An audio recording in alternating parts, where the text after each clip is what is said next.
My name is Mirabelle Smith, a 37-year-old office worker. My family consists of my husband, Ken, who is the same age as me, and our son, Harry, who is turning 9 this year. I met Ken through a mixer set up by a colleague from work, and our relationship blossomed from there. After dating for 3 years, we got married.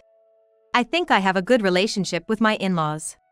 Having lost my parents when I just started working, I came to cherish my kind in-laws as if they were my second parents. My sister-in-law, Anna, is what you'd call a strong and dependable person, someone I can really rely on. Our son, Harry, is full of curiosity and a bit precocious. He often does things that we, as adults, could never imagine, giving us quite a few scares. But he's grown up healthy and without any serious injuries or illnesses. It is all I could ask for. Our family has lived harmoniously without any major troubles to this day. Then, one day, my husband suggested, shouldn't we buy a car soon?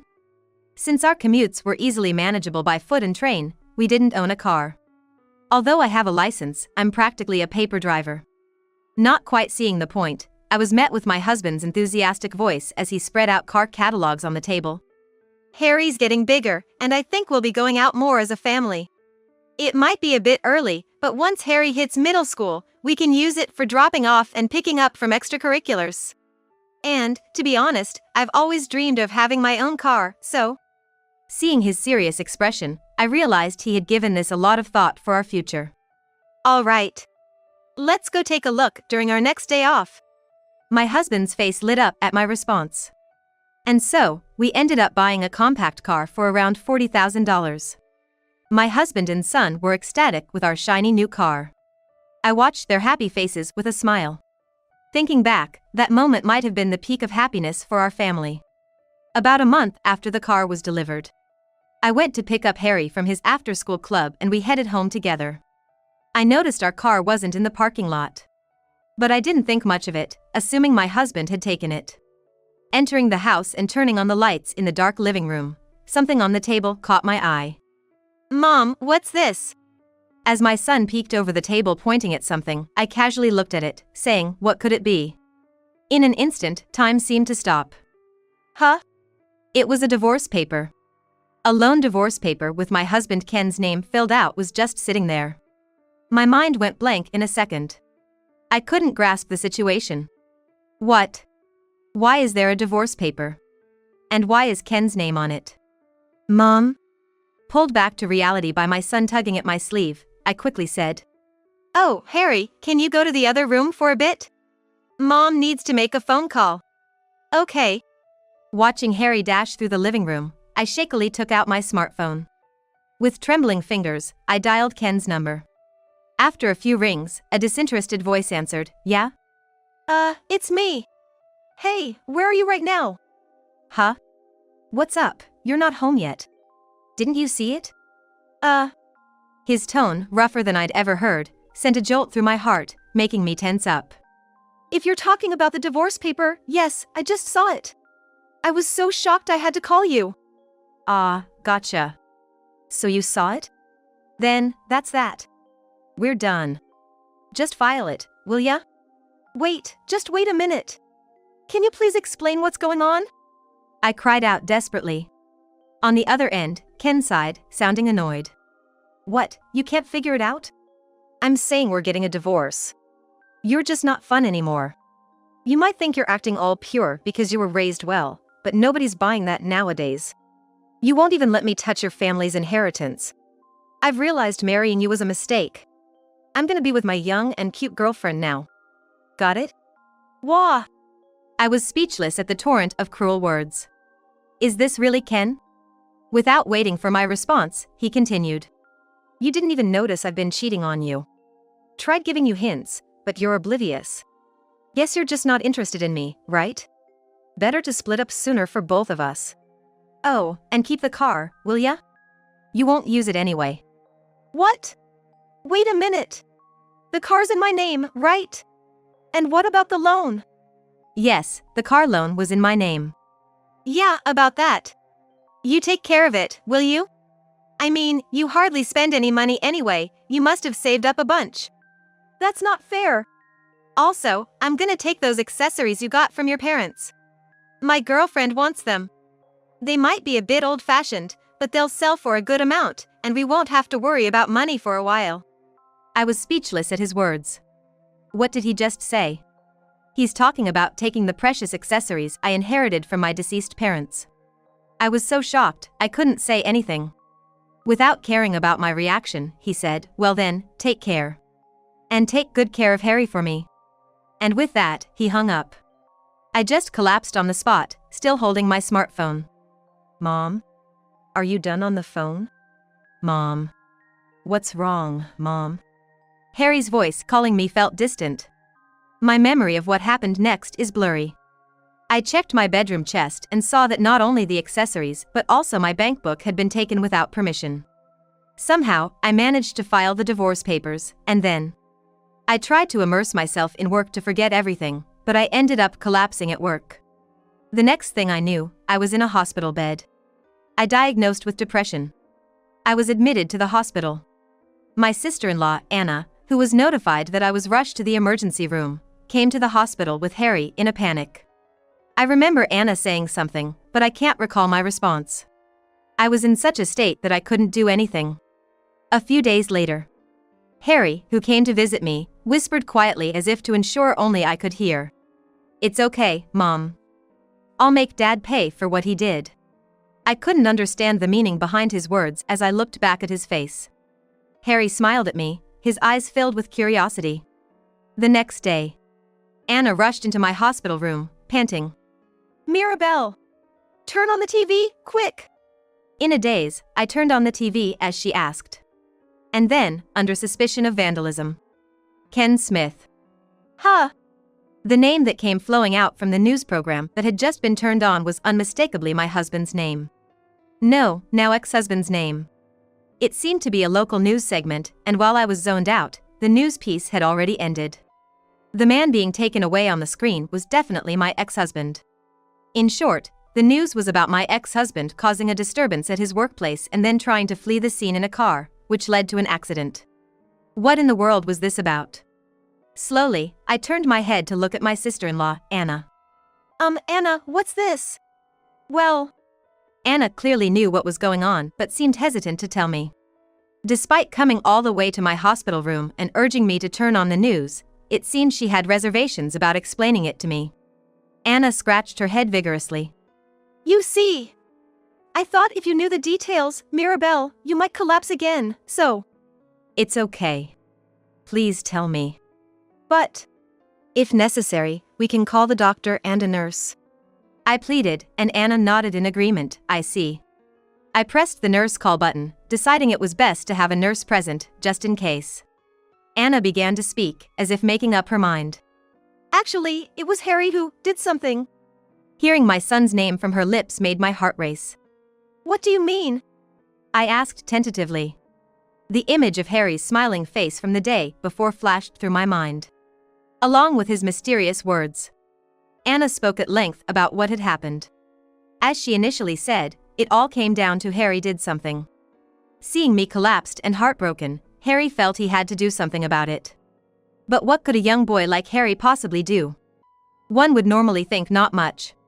But that's Harry, a bundle of curiosity.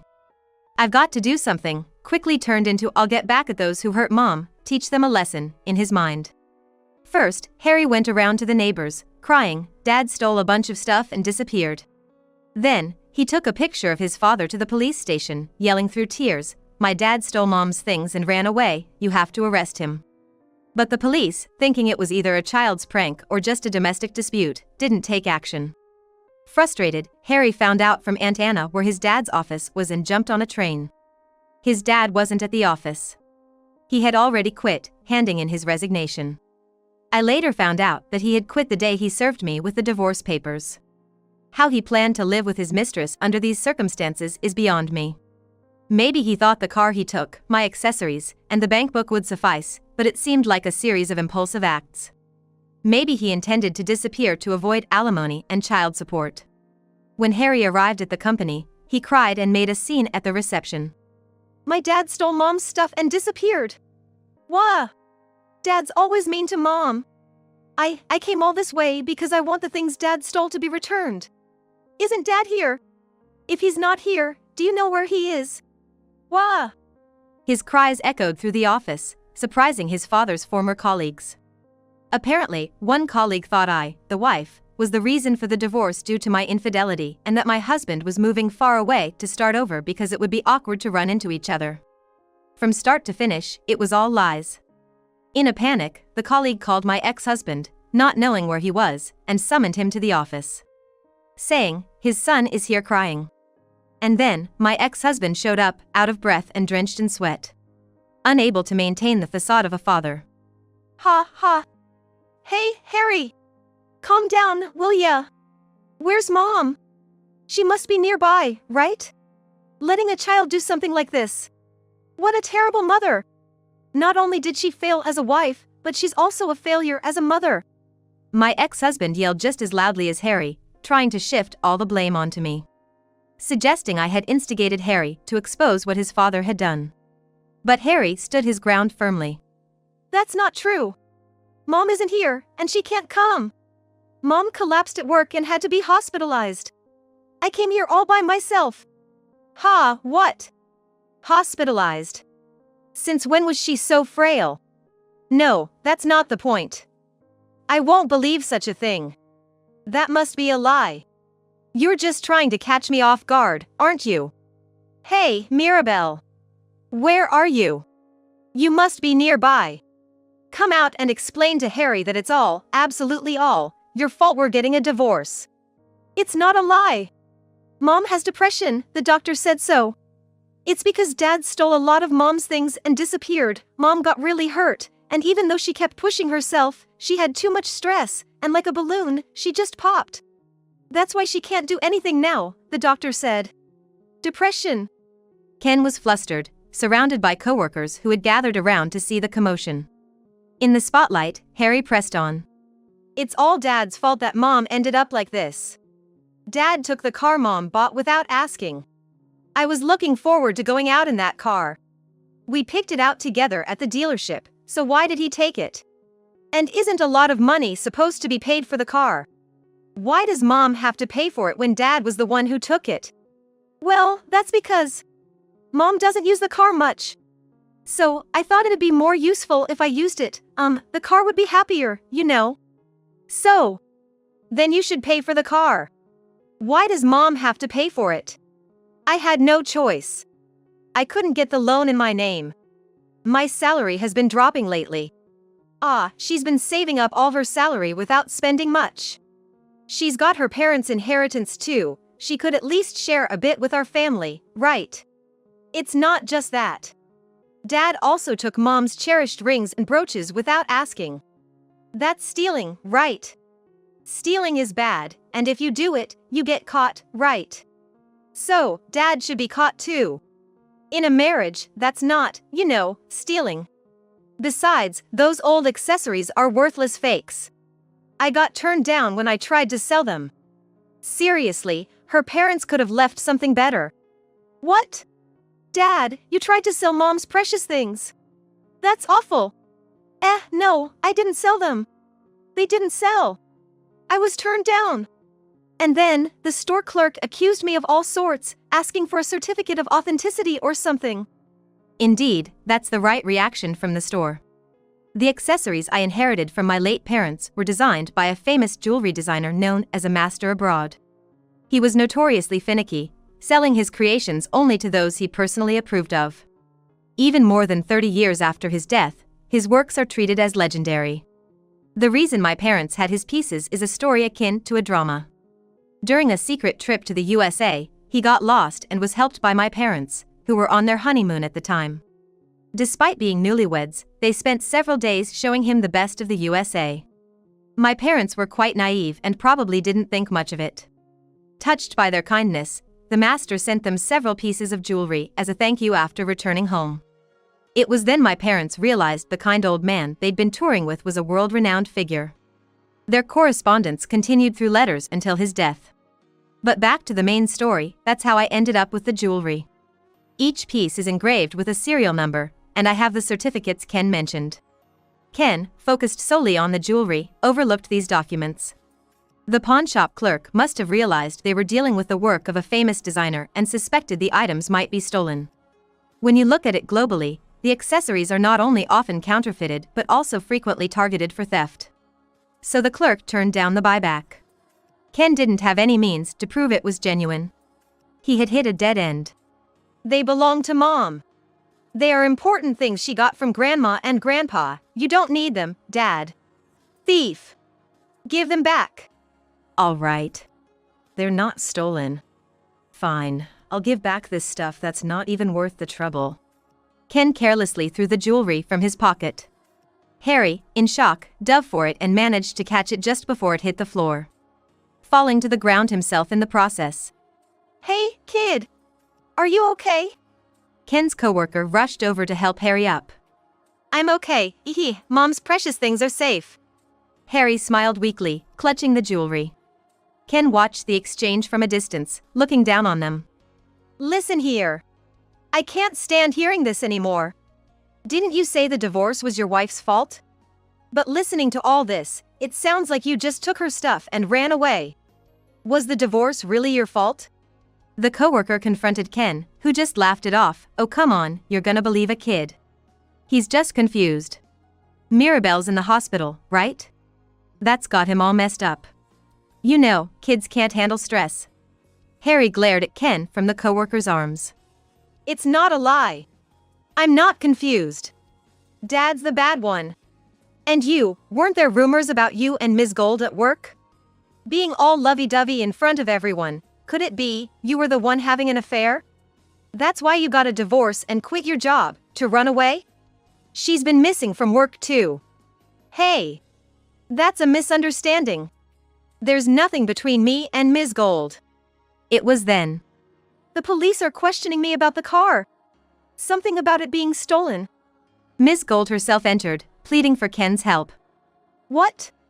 Police? What's going on? I don't know. They're asking about the car, saying it's stolen or something. What? The sight of police officers seemed to strike fear even in the most brazen. Ken screamed nonsensically, knocked over a plant, shoved a waiting officer, and jumped into a car parked on the street. Ken screamed nonsensically, knocked over a plant, shoved a waiting officer, and jumped into a car parked on the street. He then drove off, crashing into the building where his company was located. It was a shocking incident that even made the local news, but fortunately, no one was injured. Listening to my sister-in-law's story, I nearly passed out several times. Anna said she was called by the police after hearing Harry's story and learned about the commotion. Putting together what the neighbors, company people, and police said, it seems like this. And Harry even used my smartphone to record everything. Ken's ranting and the arguments at the company were all clearly captured. After finishing her story, Anna sighed deeply. If I had suspected anything odd when Harry asked me for Ken's company address, maybe this mess could have been avoided. It's my fault for not supervising enough. I'm really sorry. To Anna's apology, I asked, with a trembling voice, about what worried me the most. Harry? Where is Harry now? Ah, yes, you must be worried. Harry is currently being checked by the doctor here. It seems like there are no visible injuries, but just to be sure. Before Anna could finish, the door to the hospital room burst open energetically. There stood Harry, with a beaming smile. Mom. Look. I got back your treasures from Dad. Hey, Harry. Don't run. Harry was holding my jewelry in his hand as he ran towards me, a large band-aid visible on his knee peeking out from his shorts. Just before Harry reached my bed, I raised my voice loudly. Idiot! Startled by my shout, both Anna and Harry froze in their tracks. Gasping for breath, Harry timidly spoke. Mom? What's wrong? Why did you do something so reckless on your own? Going to Ken's. Dad's company by yourself, that's just. Why are you mad? I got back your important things. Look. That's not the point. Yes, the things Dad took were important to me, and I definitely plan to get them back. But you didn't have to do it. What if Dad had gotten angry and hurt you? You could have been injured far worse than just a fall. For me, for your mom, you are more precious than any treasure. Oh, I ran out of breath after shouting so suddenly. A nurse nearby hurried to my side to help me catch my breath. Harry's eyes were brimming with tears as he approached the bed. Mom! I'm sorry. I just wanted to be useful, make Dad pay for what he did. Wah! I stroked Harry's small frame, assuring myself of his presence. Oh. I'm sorry for yelling, but thank you for getting back my precious things. Just don't ever do anything so dangerous again. I hugged my son tightly, tearfully pleading with him. The room was filled with commotion, and soon after, Harry was taken home by Anna. Before leaving, I made a promise with Anna to overcome this illness and live together with Harry again, and to ensure that Ken faces the consequences of his actions. Leave the details to me, Mirabelle. Just focus on getting better, Anna said, giving a thumbs up, looking more dependable than ever. I vaguely remembered calling Anna first, but when I was stunned by Ken's divorce declaration, Harry firstly called for this sister-in-law. Urged by an infuriated Anna, after filing for divorce, I reported the car theft to the police and consulted with the bank about the unauthorized withdrawal from my account. The bank acted swiftly, ensuring that even though the passbook and card were taken, no money could be moved from the account. Because he couldn't withdraw the money he was counting on, Ken tried to sell my jewelry, which also failed. Furthermore, when he rushed to his company due to the incident with Harry, a passing police officer identified the car he had parked on the street as the one reported stolen. Ken's plans had failed at every turn. Encouraged by Anna, I decided to press criminal charges against Ken. Although I would leave the detailed procedures to Anna until I was discharged from the hospital, she was determined to give Ken a thorough beating using this opportunity. Ken has since been released and apparently has moved back in with his affair partner. I focused on my treatment, receiving visits from the police, the lawyer Anna hired, and Ken's parents, who came to sever their parental ties with me, apologizing profusely. Of course, Harry, accompanied by Anna and Ken's parents, came to see me almost every day. There were days when I couldn't see him depending on my condition, but just hearing about his well-being from the nurses was enough for me. 3 months passed, and I recovered smoothly. I still needed outpatient visits and medication, but I was allowed to be discharged from the hospital. I'm home. Welcome back, Mom. Hee, I'm back.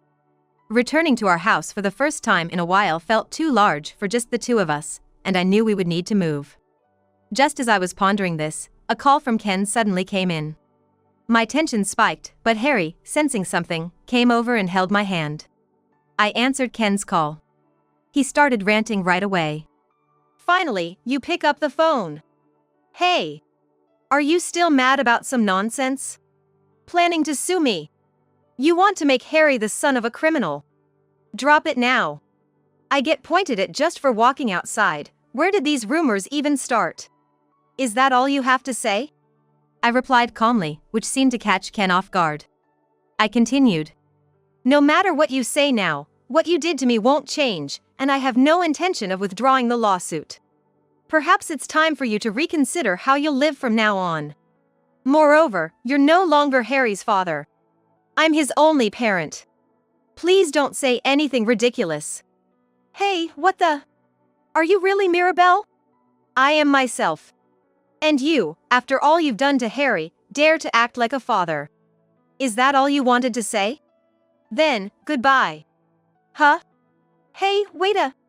I hung up without waiting for Ken's response, feeling a sudden release of tension.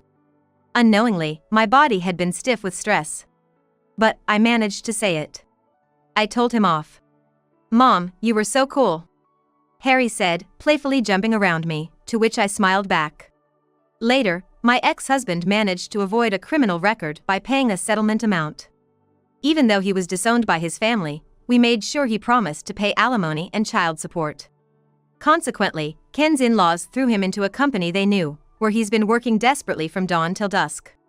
The affair partner, who was Ken's subordinate, continued her unauthorized absences after Ken moved in with her, and due to Harry's revelations, she found herself without a place in the company and apparently resigned on her own. What happened to her after she broke up with Ken remains unknown. I'm slowly returning to work, albeit intermittently. Becoming a single mother, I'm surrounded by reliable people, including Anna, which means I'm never alone. I'll keep moving forward, looking ahead. Right now, at my son's eager request, we're planning a trip abroad. The destination is, of course, the homeland of the master who crafted the jewelry that still shines in my possession.